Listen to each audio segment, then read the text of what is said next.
Imagine if you could get a guest spot on another podcast and immediately bring in a massive boost to your own following from it. That's exactly what Robin Waite did. He secured a guest spot on Ali Abdaal's podcast, who currently has over 6 million YouTube subscribers. And off the back of that one interview, he brought in an extra £150,000 worth of business, an extra 1,500 email list subscribers, and he doubled his YouTube following. And in this episode of Podcasting Amplified, he breaks down the exact strategy that he used to secure that interview. Robin hosts the Fearless Business podcast, which he's been running for 5 years now. And in this episode, we cover how to land the podcast guest spot of your dreams, how to bring more value and get more value from a podcast guest, how Robin was able to 4x his downloads with a few key changes, where to focus your efforts if you want to grow but have little time, irresistible call to action ideas that will get more listeners to take the next step, and so much more. If you're looking to grow your show, especially as an entrepreneur, then these next 40 minutes are going to be extremely valuable to you. Welcome to Podcasting Amplified. How are you doing? Yeah, great. Thank you, Joe. Super chuffed that you invited me onto the show. It's a pleasure. No, thank you very much for joining. I really appreciate it. So Robin is a business coach, he's a speaker, he's an author, and he hosts the Fearless Business podcast, where he helps businesses, coaches, consultants, creative freelancers to productize their service and charge more and articulate their value better. And he's been running the podcast for about 5 years now, and it's mostly solo episodes, but he also does guest interviews and guests on other podcasts as well. So if we think 5 years ago, you were running your business, what was the deciding factor that made you decide to start a podcast? I think mainly it was because when I'm out and about, I tend to consume more by listening to things. So I'm very heavy on like audiobooks, and started getting into podcasts in a big way. And I think one of the first podcasts I listened to was one by, I think it was called Traffic and Funnels or something along those lines. And it was all about sort of marketing and sales tips and stuff like that. And at the time I was doing a lot of traveling, not least on the school run, but also off to speaking engagements and meeting clients and things like that. This is all pre-COVID. And so I just had lots of time to listen to stuff. And I figured, well, like there's a huge world like in the podcasting space, which I had no idea about before that. I thought this is something which I need to sort of get stuck into, and it opens you up to a different type of audience. So as you know, I know you're obviously a big fan of podcasts, but people learn in different ways, visual, audio, kinesthetic, and obviously podcasts lean very much into the audio side of things. And they only, like me, they only listen to stuff. So it kind of makes sense that I play in that arena as well. Yeah, of course. And it seems like you kind of jumped in at the right time, because there was a bit of a boom around the 2020 sort of period. How did things go with the podcast? Did you start to see growth quite early on, or has it been quite a long game for you? For me, it's a long game. I mean, there's two sides really to for me for doing a podcast. So on the one hand, there's, I do attract clients through it. So that we can be bullish about that. It's one of the main reasons, I guess, why people do set up podcasts, raise their personal brand, their business brand, and leverage it to kind of educate and attract, prospects into their business. But actually, the second reason, and probably this was more important for me, was because I like networking as well. And I know that kind of meeting the right people is a really, leveraging a podcast to meet certain people who otherwise you might not get the opportunity to have a conversation with them is a really good way to broaden your network. So it's helped me have conversations with the likes of, so Ali Abdaal came onto my podcast, a few years back. This is a long time before I kind of came on really, in a big way onto his radar. Chris Doe, I've recently spoken to. Matt Essam, I've had Daniel Priestley on the podcast. So these are all busy people who otherwise you wouldn't necessarily be able to sit down with for half an hour, an hour and have a conversation with. So it's definitely twofold for me. Yeah, definitely. I think a lot of business owner podcasters find that even just getting, half an hour or an hour with somebody that they wouldn't be able to speak with is sort of worth the value before even considering the content marketing side of things. And for those not familiar, Ali Abdaal, just for example, he has millions of followers on YouTube. He was a doctor, he turned podcaster, speaker, YouTuber. And yeah, Robin's spoken about this guest spot he got on his podcast that resulted in £150,000 worth of business. And it wasn't just as simple as, sending Ali a message on LinkedIn or whatever and asking to join on his podcast, was it? How did you go about getting the spot on his podcast? Yeah, so you're right. I mean, I do have his WhatsApp, but because he's got 6 million subscribers, you can imagine these days he's pretty busy and hard to get hold of. So, but there's kind of a little bit of a backstory in that I do have an unfair advantage, but I do believe also you can engineer these unfair advantages to create partnership opportunities, like what I managed to do. And I've gone on now. I understand the process based on what I went through with Ali to get onto Deep Dive. I've been able to replicate that, not just for podcasts, but for speaking engagements and various other partnerships, which I've been able to set up since. But if we rewind the clock about 4 years during sort of lockdown, a mutual connection of ours set up a mastermind, and there was 7 of us on this mastermind. One of whom was Ali, obviously our mutual friend, myself. Simon Alexander-Ong was on there, so his YouTube channel's just recently blown up. There was James Janney, who's also another big YouTuber, and a couple of other people as well. And so I was there sort of in the early days. I think Ali at the time had about 700,000-800,000 subscribers on his YouTube channel, and now 4 years on, he's at 6 million subscribers. So I was quite early on in his journey. And so kind of, but we didn't necessarily become friends as a part of that. But then meeting this group, once a month, you start to build a bit of a relationship, and at least you're familiar with somebody. But anyway, as Ali started to grow his team, one of the first things which I noticed was that a lot of his team members were freelancers, which kind of fits into my sweet spot of clients. So I knew Ali was busy. I also knew he had a couple of coaches, so he didn't need another business coach. But what I did is I just made myself available to help his team members out. So not just with their own businesses, but also with the perspective of, oh, well, this is helping Ali's business out. And I've done that sort of fairly consistently, like quite intentionally over the last sort of 3 years now. And I've never asked them for any money. They're just really cool people to hang out with, as is Ali, And for me, it was I just got pure joy from working with creators like that. It's not something I'd necessarily always recommend or do, because like at the end of the day, there's business owners, you've got to put food on your table and keep a roof over your head and things like that as well. But for me, it just worked out that way, that it's beneficial. And then how the actual interview came about. So we interviewed in June last year, 2023, and the episode finally went live in August. But round about May, June time, I was speaking to one of his team members and giving all of this value. And Joe said to me, well, look, Rob, you've been so helpful. Is there anything I can do for you? And I said, well, look, I don't want to be too arrogant and just put myself out for Ali's podcast, because Ali's first guest was the Gymshark guy. Sorry, I've completely forgotten his name, but the guy who founded Gymshark. And I was like, I'm not a founder of $1 billion business. Like, why would Ali want me on Deep Dive? So the bit of the imposter syndrome came out. Yeah, the fearless business coach does get imposter syndrome, not immune to it. And so Joe said, well, what can we, I'd love to do something for you. I said, well, look, I don't want to be arrogant. Don't want to put myself out there. But I said, I know he's recording a couple of seasons. So if the opportunity arises and one of his guests, out of the 24 show episodes that he would be recording across 3 weeks, with guests flying in from all over the world, I just said, look, if one of them doesn't show up, hold that space. I'll get on a train and I'll come down and record. And sure enough, I think it was a Thursday afternoon, I got a call from his manager and said, look, Tuesday, we've got a gap. Do you want to fill it? And I was like, yes, absolutely. And then got off the phone and I was like, oh, Tuesday I had school drop off and pick up. I had 2 interviews, which I was doing in a coaching session. So I had to cancel and rejig all of that and then obviously get down to London.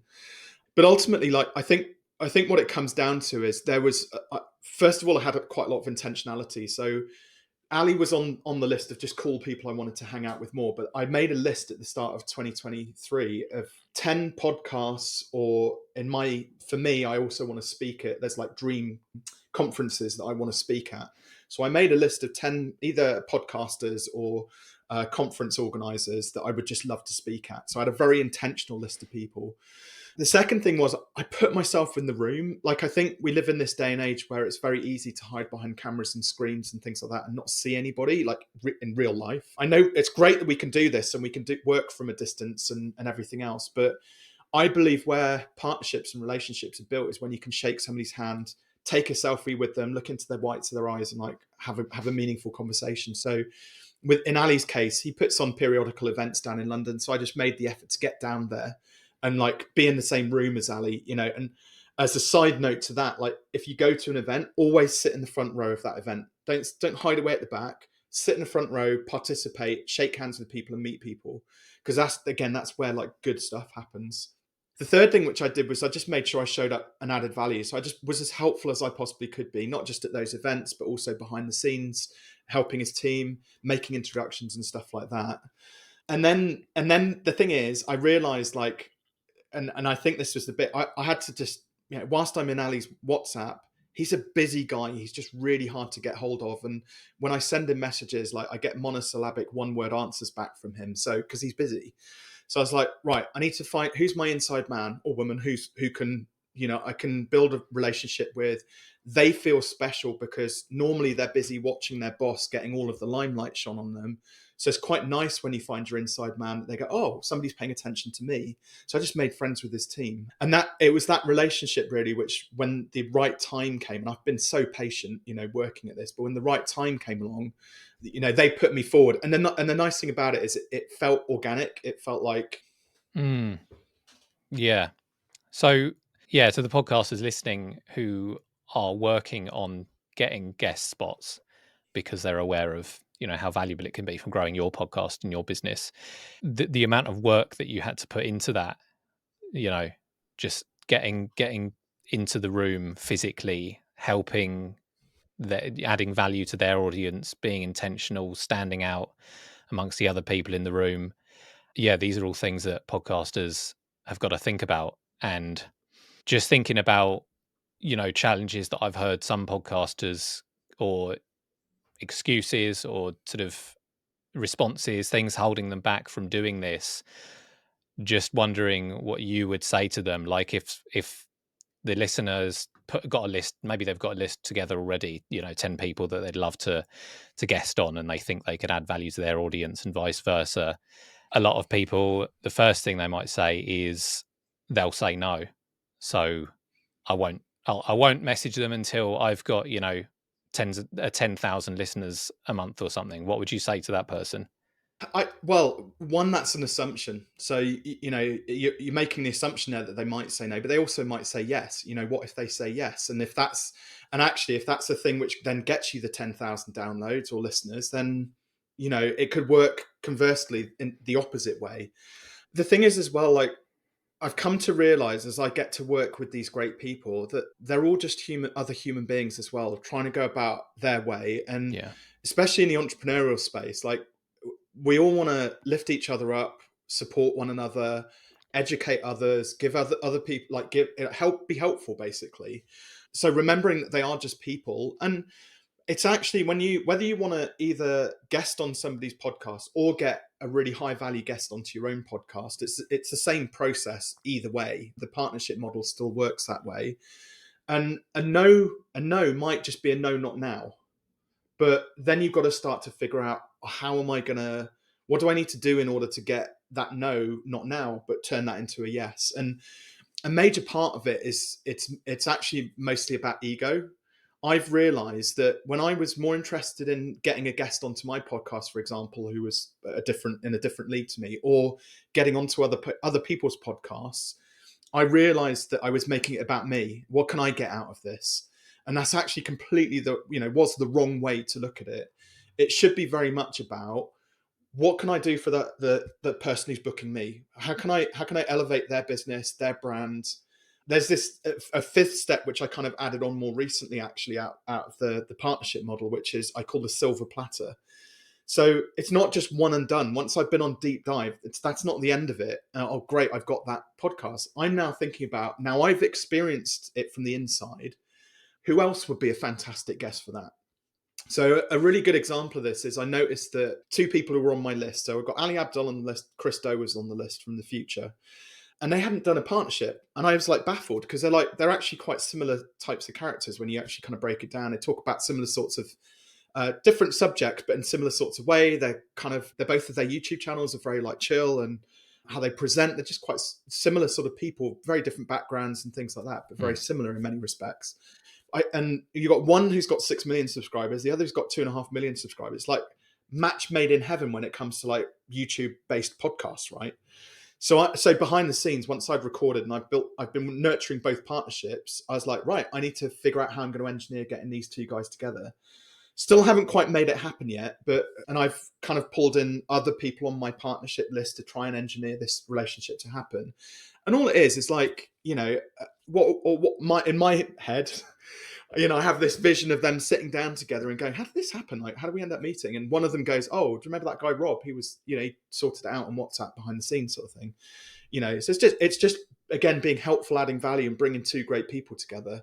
And that silver platter is a good way to kind of get over the line, especially if you're kind of working your way up the social chain.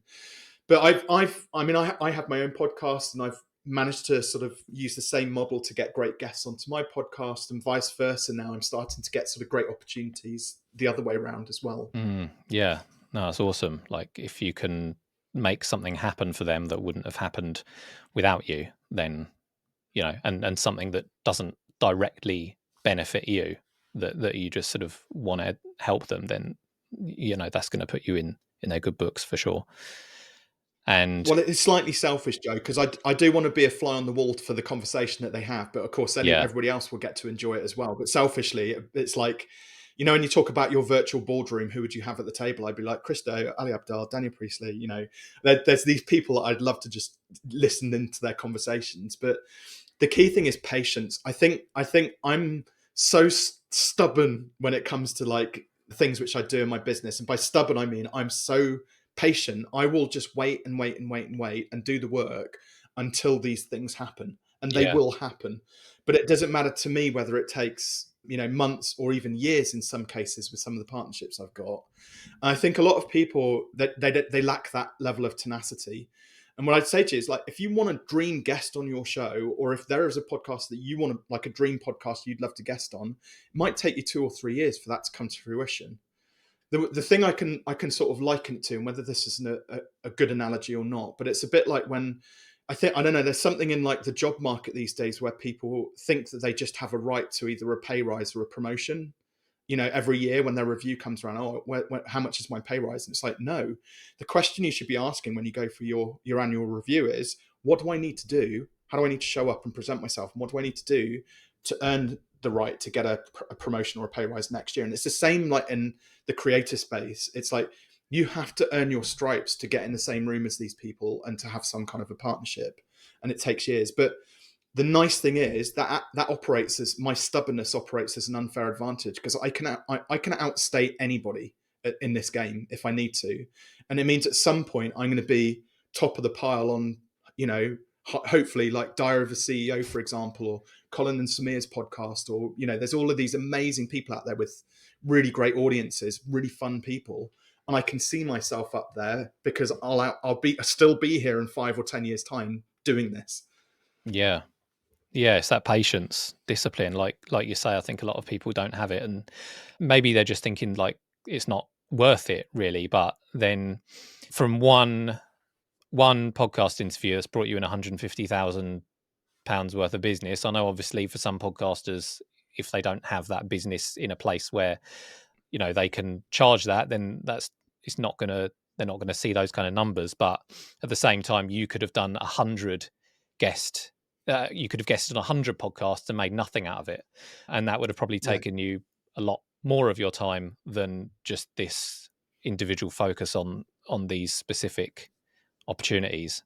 And then, even if for listeners who don't run a business and that's not exactly why they're running a podcast, you also mentioned when you spoke about this in your podcast that you'd grown your email list from 3,500, I think it was, to 5,000 just off this guest spot. And I know that that's something a lot of podcasters struggle with as well, growing their following and email list. And what was the call to action as well? Did this kind of response just happen, or did you ask listeners to do a specific thing at the end of the episode? Yeah, well, it's a great question. So what we did is, Ali and I had planned. I took a stack of 15 of my books down to London with me, and what we were going to do originally was both Ali and I would sign the books, and then the first 15 people that applied for them, we were going to give them away, like have a bit of a prize draw for it. I kid you not, within 5 minutes of the episode going live on August the 4th or whenever it was last year, they were gone, the first 15. So, and I set up an application form for it. In the subsequent, I think 90 days, I think the first 1,500 leads came through, requests for the book. And I ended up, I think I shipped something like 700 or 800 physical copies of the book, like, and worldwide, covered all of the costs for it. And I mean, one of the things I do with the book as well is like in the form, there's hey, if you want to just make a voluntary donation, which we put towards postage, it just helps us to give out more books, basically, so other people who can't afford it necessarily get it. And I will literally, the only two countries I won't ship to is Spain and South Africa, because generally anything I send there never makes it for whatever reason. So, but we've shipped books to like Portugal, several, like Uruguay, all across South America, down to Australia, like several African nations as well, and every country in between. So it was brilliant. But I think one of the things is we didn't make it like overtly promotional. It was just like, oh, and hey, Rob's got this great book, and if you want a signed copy that both of us have signed, here's the link for it. And it was like, really, that was it. That was the pitch. If you watch the end of the episode, and it was like 2.5 hours in right at the end.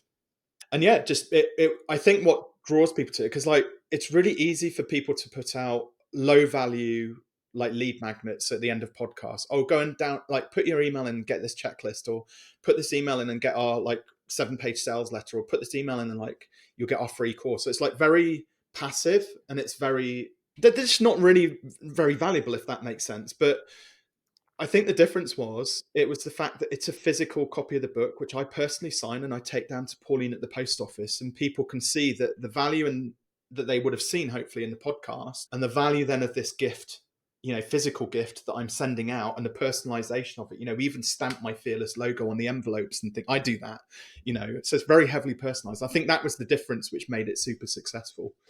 Yeah. You mentioned like 5 minutes in, people were taking you up on the offer. I guess that's that you're kind of hitching your wagon onto the trust that audience has on Ali. Like if he trusts you Yeah. and wants to spend 2 hours speaking to you, then his fans will get some of that secondhand trust for you immediately. Yeah, and it literally, it's I got a number of YouTube subscribers off the back of it as well. So it doubled my YouTube subscriber. But I mean, mine's minimal anyway, Joe. I'm not gonna lie, it's modest. 3,500, I think I'm up to, or something. But yeah, my list has grown by, I mean, over 3,000, and I still get leads and inquiries coming through from that podcast even today. So we're now a year on. So, but that's the beauty of like, especially video-based podcasts, because it's then a digital asset. It just sits out there on the ether, and not just people in YouTube. In Ali's kind of audience directly will have watched it. It will have pulled in other people from outside of Ali's audience as well. So they're discovering both Ali and me for the first time, which is quite interesting. I get some really nice comments and emails from people. Actually, if you read through, I've replied to all of the comments as well against that video on the YouTube channel. There's about 500 comments on there. And I'll periodically just check in, and it's just like, oh my God, it's the first time I've seen Ali's video. What value? I was like, cool. I was a part of that. It's also brought people into Ali's world as well as a result of our partnership, which I absolutely love.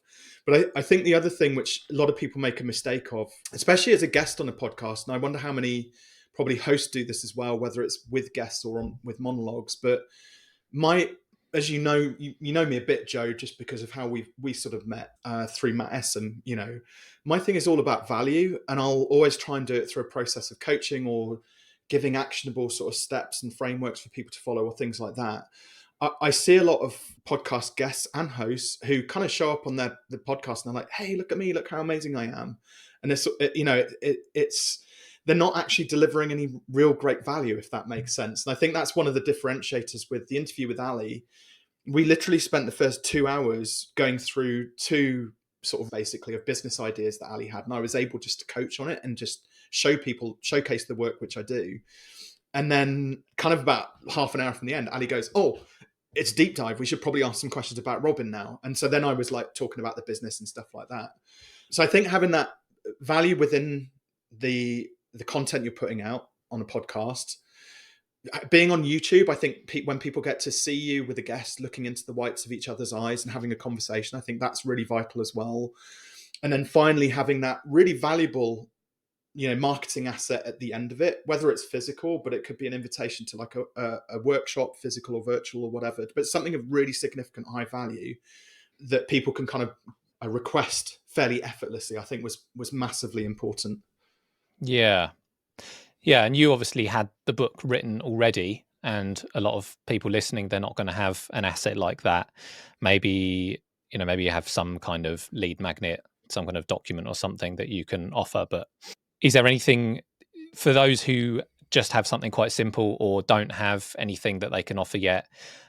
Is there anything else that you can recommend to people that they could maybe offer as a call to action if they're guesting on someone else's show? Yeah, I mean, even a checklist or a lead magnet, but actually take the trouble to get it designed and get some physical copies printed out of it, because people do appreciate, again, that bit of personalization, taking a digital asset and making it physical. Things which I also know work very well is, let's say you're a therapist doing podcast interviews, release a short series of hypnosis tracks that people can listen to on the move, so they're kind of, again, familiar with your voice. The interesting thing about podcasts, when I said it taps into that audio, and especially with YouTube, the visual as well side of things, it's really important where you can that the whatever asset you're giving is kind of keeps people in that same media.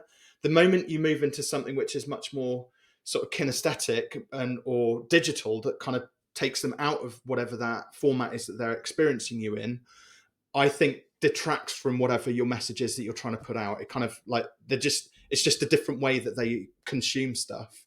But it's quite easy to create, like take whatever digital assets you've got and print them out.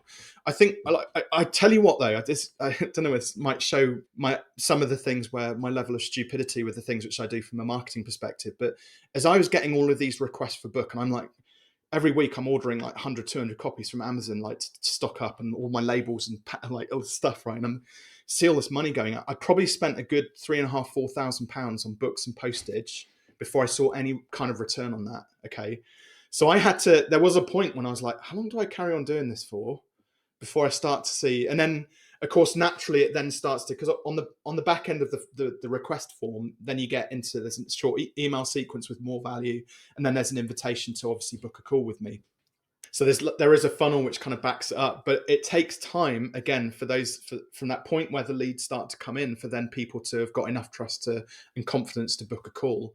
But I was thinking, 4K in the hole, have I made the right decision here by blindly just shipping hundreds of books out? Yeah. Yeah. And for those listening, even if you don't have 3 or 4 grand to spend on shipping out books, like Robin said, there are all these other things that you can do, like offering a free call, or putting some kind of audio thing together around your niche. But yeah, I think a lot of, when you listen to people guesting on podcasts, they haven't even really thought about what their call to action will be. So it'll come to the end of it and Yeah, they'll say, yeah, you can find me on LinkedIn, you can find me on Facebook, Twitter, all this, you can join my email list. Oh, I've got a YouTube channel as well. And it's like, the listener's not really going to do any of these things because there's just too much to think about. And it too sounds like, confusing. Yeah, yeah. And it sounds like the guest, even they don't know what the best thing to do is. So if you can think about that beforehand, like what's one thing, think about the audience that yeah. you're offering value to. What's one thing that they will not be able to say no to, and then just leave it at that. And then, yeah, I mean, you're evidence that people do take you up on the offer.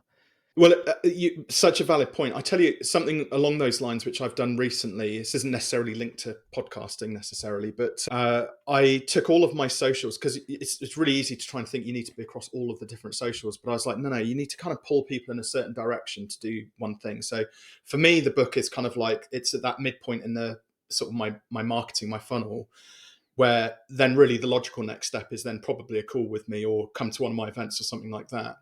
One step above that, actually, I took my Instagram, Twitter, and my TikTok, and I've changed the social media link. And probably there'll be people who are listening to this go, "Oh my god, that's so dumb, Rob. Why have you done that?" But I pointed them all now at YouTube, because I'm like, as an objective for the next 12 months, I really want to grow my YouTube channel and see if I can get to my first 10K subscribers. So wherever somebody finds me, everything then leads to YouTube. a lot of the podcasts I do now also are in the YouTube space, which pulls more people into YouTube. And then obviously what we do with the YouTube channel is then try and get people to sort of request the book and jump onto the website, which is where we've got more resources. So yeah, having that one focus of where to send people, I think, is massively important. You know, you don't have to have a book, you don't have to have tons of lead magnets or anything like that. But yeah, give definitely, as great advice, like give them one place to go to, which you want to grow as an audience. So you have the YouTube link in the bio of your TikTok and everything. Is that what you mean? Yeah, well, where it gives you that option for like one link, or some of them you can put more links in now. But the primary link now, I used to have it set as my website, but actually now I send them to YouTube. And I'm like, go and get educated from me over on YouTube, build up the trust there, and then reach out to me. It's almost like, again, this sounds like really counterintuitive, but I'm almost slowing down the process of people being able to access me because I want them to spend more time consuming my content before they actually look to reach out to me. And YouTube, I think, again, the one thing which made the biggest difference with the interview with Ali was because he's known for doing really high production value on YouTube. It was also in person as well. So I think that makes quite a big difference when we were recording in his studio. So yeah, I think the fact it was on YouTube really kind of adds to the value. And for me, it feels like a logical step to get people onto my YouTube channel to have a bit of dwell time there before they then reach out. Yeah, well, you know your audience, and if you reckon that by them going to your website, they're still not necessarily going to be ready to take that big leap, then they need more time, I guess. Like, we've got a client, and in their description on Spotify, it had links to, like, you know, if you need help with your hiring process, then, you know, you can book a call with us here, or you can click here to leave your job on our jobs board or whatever. And I took all that out, because if someone discovers you, listens to an episode of your podcast, they're not immediately going to think, oh, I want to work with this company. So yeah, have a think about your audience and what steps you think they need to take before they'd be ready. That's really good advice. Well, it's the 3% rule. So I don't know where the stat came from, but it's talked about a lot these days. There's only, if you had 100 people in a room, there's only ever 3 of them who are, one, need your whatever it is, your widget that you're trying to sell them, and 3, they're actually of the buying mindset, they're ready to buy. 17% of people fit into the bracket of they're kind of warm, that, you know, they need it, but they don't need it necessarily right now, but they're close to buying. And the other 80% are just never going to become customers, and certainly not in the short term. So, you know, with only 3%, like the chance of those 3% of people actually, like you said, listening to a podcast and doing something off the back of it is quite slim. You need to put them into a holding pen where you can capture the other 17% as well and let them experience whatever it is that you're putting out. Yeah, nice. And based on your growth over the last few years, and maybe any direct feedback that you've gotten from listeners, have there been any particular standout things that you've done or changed over the years in order to better serve your listeners and start seeing more results in terms of growth, listenership, and so on? Yeah, so we about 3 years ago, actually, on my podcast, I went through a massive change because I just noticed that the listener base for it was a bit stagnant. It wasn't really growing, and I'd put, you know, we were approaching, I think I was about 90 episodes, and no, interesting. Actually, you've just reminded me. There's an interesting story here, actually. So I put out 67 episodes before I monetized, right? And I was thinking about giving up. Episode 67 rolled around, and then in the same week, I got 2 inquiries come through, one from Google, one from Microsoft, from just total coincidence, 2 separate people from one separate person from each company. And they'd listened to episode 1 or 2, I think, in the podcast where I talked about growth mindset. And those 2 speaking engagements ended up being worth somewhere in the region of about £18,000 to me, right? Episode 67. So I'd done all of that work to get there. And like, it was episode 2 that they listened to, by the way, you know. So that was I found that quite fascinating. But that encouraged me at that point, I should carry on, you know. And I set myself this big, hairy, audacious goal to get to 100 episodes, because that's kind of, for me, that was at the time the pinnacle of podcasting, you know. I really looked up to the people who toughed it out and done 100 episodes. Yeah. But we were getting to about episode 90, and I'd actually done a majority of guest episodes at that point. And again, I can't remember who it was. It may even have been Ali, but it was somebody in my network said, Robin, I keep on, like, podcast keeps popping up in my feed on iTunes, but then all of these random strangers keep on coming up in your pod, and all we hear from is them. And actually, I really want to hear like your advice. You've got some really cool stuff that you talk about. So what we did is first of all, we went through the entire podcast and optimized all of the titles and descriptions because they weren't terribly well optimized. Effectively, I engineered a relaunch of the podcast. So we SEO optimized everything, all of the past episodes. And I noticed as well, lots of them they had the wrong episode numbers and they were a bit slightly out of order and stuff like that. So we fixed everything there.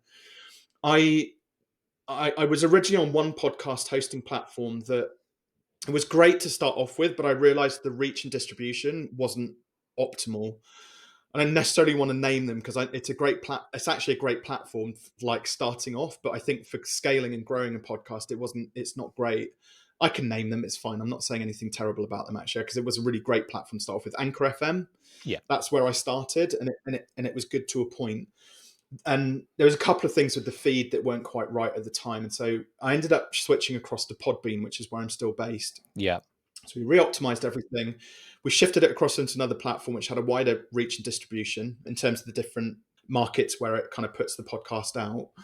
And then the third thing which we did is we did a relaunch. So we did like 100th episode special. I did a mix of like 5 monologues, 5 interviews, and we released them all in like 1 week as like this big relaunch. And the downloads just went ballistic. They 4x'd literally within about 90 days. And interestingly, we got lots of downloads on the guest episodes, but the ones that people actually reached out to me on were my monologues that I put together as part of that relaunch. So I shifted the strategy off the back of that, and we still do guest episodes. I save the guest episodes for friends, colleagues like yourself, like Matt Essen, like Dan Priestley, people I know. They're trusted people within my network, and they get special guest slots. But what we do is typically now I'll do, for every say 3 monologues, I'll do a guest episode. So people get a good shot of me, and then they get a guest with some value who I know and I can have a good conversation with.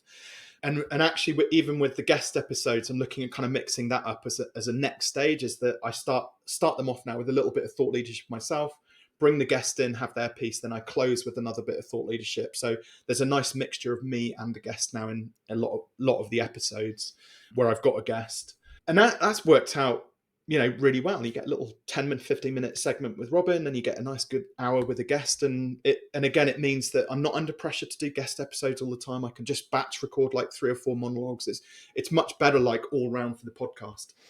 Yeah, love that. And yeah, so it was sort of not to say that listeners, if you're doing interview only podcast, that all of a sudden you're going to 4x your listeners if you start doing solo episodes, but it's more that Robin, you actually listened to your listeners and responded to what they were after. And when you say you didn't monetize until episode 67, do you mean you just hadn't sort of made any money on the podcast yet, or you hadn't actively tried to monetize it, like you hadn't put any call to actions? Do you know what it was that caused those 2 companies to reach out to you?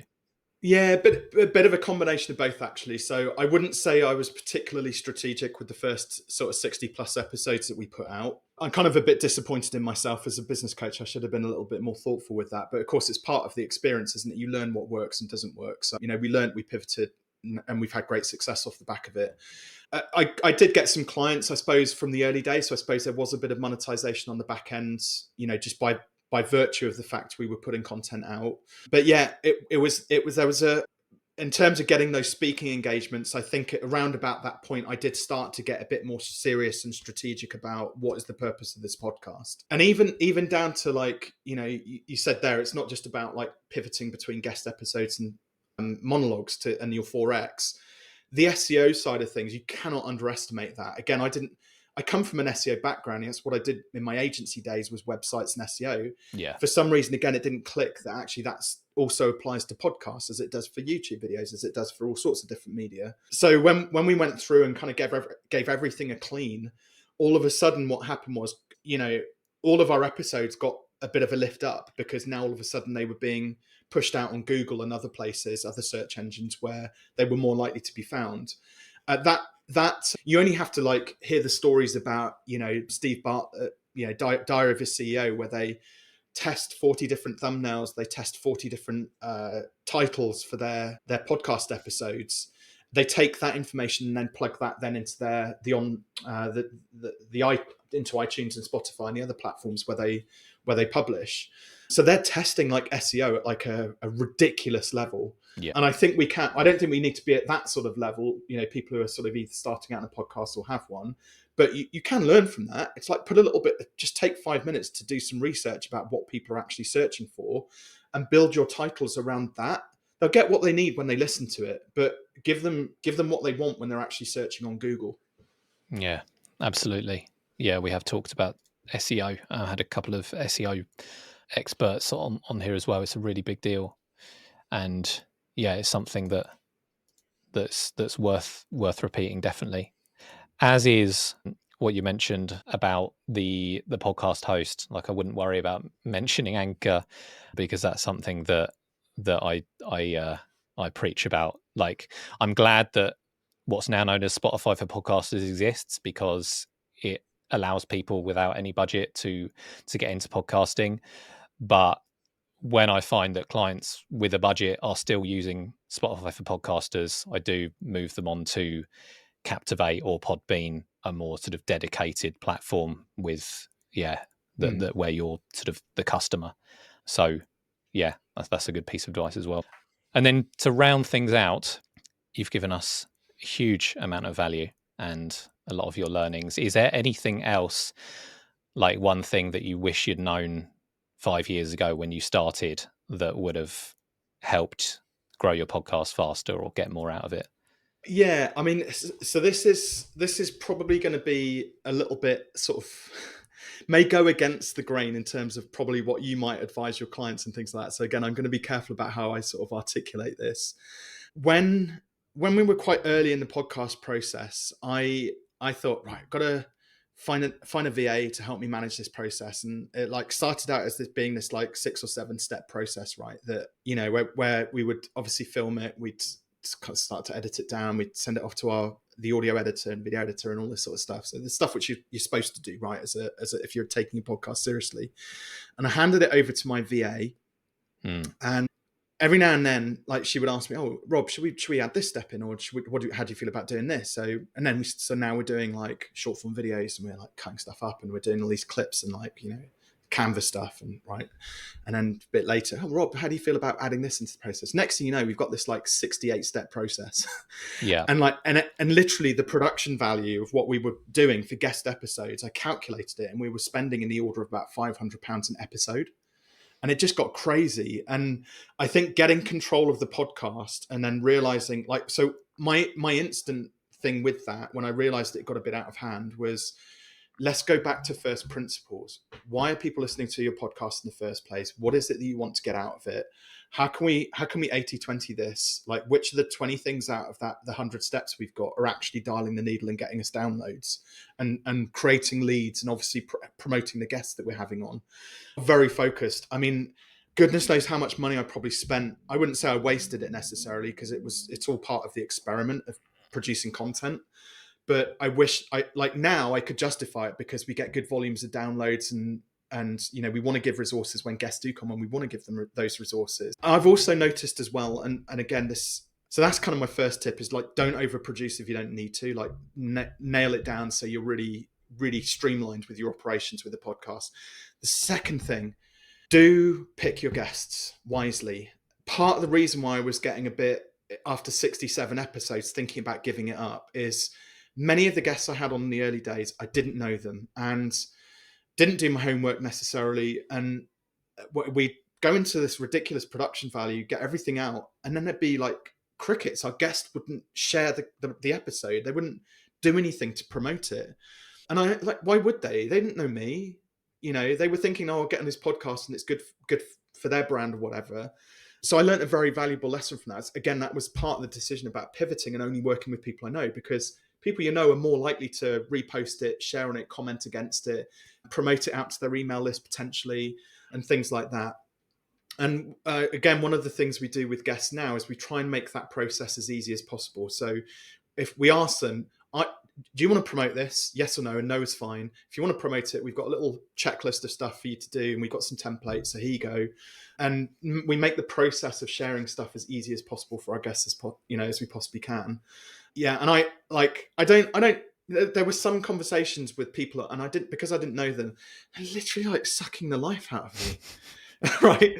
And they're like, there'll be a lot of podcasters listening, and I'll be like, oh yeah, I've had one of those. And even to the point, I've still got 2 episodes which I recorded, which I never released, because I felt like that energy drain as I was interviewing these guests, and I watched it back, and like, maybe they had stuff going on in their life, I don't know, but they just didn't show up with the right energy, and I couldn't put that out. It wasn't appropriate, So yeah, pick your guests wisely, I think, would be my second tip.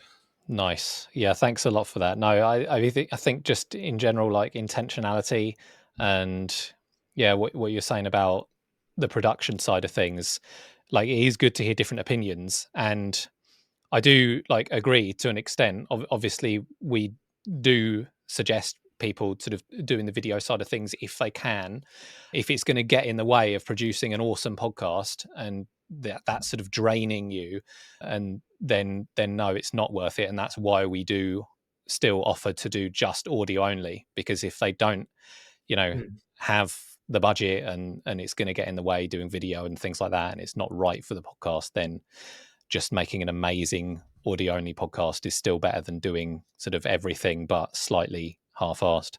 So well, the monologues I do are just me speaking. I don't release any video to accompany that. Yeah. And, maybe it's a wasted resource not filming it, but I find I flow differently when I'm not bothered about video and the camera. And for me, just to sit, I can knock out 3 episodes in an hour now, because of the way that I just write, here's a topic, here's 5 bullet points, right, let's go.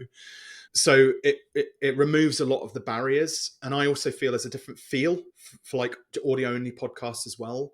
And actually, then, like I said, they're my most downloaded episodes on the podcast a lot of the time because of that. I think it's just that different kind of energy. So people shouldn't be afraid just to go audio only. Like I'd see, I'm probably doing people out of like your higher packages here, Joe, but like if there are any barriers to entry, like go audio only, because you will still get great results for it. And the people who listen to my podcasts, especially they're like diehard fans because they listen to every single monologue I put out. Yeah. And they'll tell me, they'll drop me emails and say, oh, Rob, that episode you put out was great. Loved it, which I don't necessarily always get from the guest episodes. Yeah. Yeah. No, to be fair, like we've had a client recently and she was thinking she needed to do video, and yeah, she just didn't think she'd have the time. She wasn't sure to go about it. She didn't have the equipment to make it look good. And we did end up doing an audio only thing. And maybe in the future, if things change and if her listeners do want the video, then we can do that. But yeah, I think every podcast is different as well. But yeah, thanks so much. Like, I love the energy you bring, and there's so much value in there. And I mean, I'm going to be cutting out some clips to share, but it's going to be hard to pick them, I think. Because there are going to be so many. But yeah, for the listeners, if you are an entrepreneur, then the Fearless Business Podcast is a fantastic podcast if you're looking for a new business podcast. And like Robin said, you've got the option to listen to the shorter solo episodes, and then the interview episodes. He's been really intentional about getting some really good guests to listen to. And, when you've got people on there, there's also a bit more sort of rapport, I think, as well. And listeners pick up on that. So the Fearless Business Podcast, you can find it on iTunes, Spotify, and so on. Is there anything else you'd like to mention, or where people can find you? Well, I think it'd be really unfair, Joe, if I came on here and talked loads about giving away free books to Ali's listeners and then didn't give it away to yours. So if people want a signed copy of Take Your Shot, jump onto fearless.biz/TYS. Postage is entirely voluntary. If you don't want to support me financially, I'll send it anyway. So just make sure you pop your address in there, and we'll sign it and send it out wherever you are in the world. Amazing. Cool. We'll get that link in the show notes, of course. Thank you again, Robin Waite, and I will speak to you again soon. My pleasure. Thank you. Thanks for listening to Podcasting Amplified. If you enjoyed today's episode, please leave a review on your favourite podcast platform. We'll be back next time with another conversation offering more insights to take your podcast to the next level and help you to achieve success. Happy podcasting.